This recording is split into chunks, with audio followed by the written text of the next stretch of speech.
Alright guys, here's another lesson here for Unit 1. This one's going to be on scientific notation. For this lesson we're going to be taking a look at a couple different things. One, what is scientific notation? Why will we use it?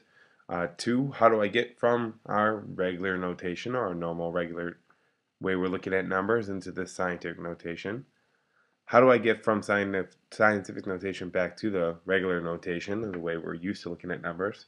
And then also in another section, we're going to take a look at how to do some math, specifically multiplication and division, using scientific notation. So let's get started. Well, when I have really, really large numbers, they can be kind of difficult to work with, right? So for example, here I have a very large number down on the bottom, 902,304.20098. A lot of numbers to work with here, and it'd be quite difficult to punch all those into my calculator and continue to work with those when doing all sorts of different calculations. So when we have difficult numbers to work with, we can actually express them in scientific notation. If I have a large number or a very small number, we use this method to kind of shorten up the length of them and kind of take a look at it. Our brains, kind of make them a little bit more maneuverable. So I have some simple rules here that we're going to take a look at to take our regular notation, what we're used to here, and change it into this scientific notation. So let's take a look. First off, scientific notation is going to be including a value of 10, a power of 10. So we're going to have to take our value and change it to this power of 10 value. In this first rule, it says if our number that we're working with is greater than 1. So when I look at this example I have here, this one right here, this value is greater than 1. So this is going to be the one that we're going to take a look at. If our value is greater than 1, this is what we're going to do. We're going to take our decimal. I'm going to locate my decimal. Here it is. I'm going to move this decimal to the left until there's only one number to the left of the decimal. So I'm going to move this, and I'm going to move it 1, 2, 3, 4, 5 times. So I'm going to move it so there's only one number to the left of this decimal. So I'm going to put it right here after the 9. I'm going to rewrite this over here now. So I moved it to over here right after the 9. So 9.02304200098. Now notice that the order of the numbers didn't change. None of the values of the numbers changed.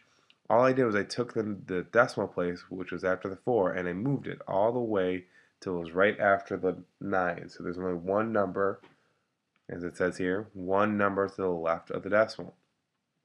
Now, I'm going to need this multiplication symbol. I'm going to need this 10, because I'm going to need to multiply this by a power of 10. I'm going to need what we call an exponent up on top here. This exponent value is going to be equal to the number of times I move the decimal. So if we remember back here, I started right here, and I moved it 1, 2, 3, 4, 5 times. So the exponent I'm going to have for this number is going to be 5. And that's it. That's my scientific notation. I've got one number to the left of the decimal, and I have an exponent here, so I have this times 10, which is my power, and my exponent is equal to the number of times that I move that decimal. This is my answer for this example. Let's take a look at another example. So in this one here, we're going to be working with a value that is less than 1. So if our number is actually less than 1, it's smaller than 1, this time we're going to do the same thing, except for instead of moving our decimal to the left, we're going to move it to the right. And again, we want to have only one number to the right of our decimal. So let's take our number and let's move it. So here's my decimal right here. I want to continue to move this so there's only one number to the left of this decimal. 1, 2, 3, 4. I had to go past all those zeros because they don't count. I have to move this till the 6 is to the left of the decimal. So I move it, I can get rid of those zeros now. I can lose those here to make my numbers a little easier to work with. So I move this so that the 6 was to the left of the decimal. There's my decimal there. And I'm just going to include whatever numbers were left to the right of that now. So the 0, the 2, the 4, and the 7. So I move my decimal to the right till there's one number to the left, the 6. Now, I have to include my exponent. So I'm going to multiply this by a power of 10. And the exponent that I'm going to have is going to be equal to the number of times that I move my decimal. How many times did I move this? Well, we moved it 1, 2, 3, 4 times. So I move this decimal 4 times. I'm going to need to have a exponent of 4. This time, the exponent, and this is the big difference, is going to be negative.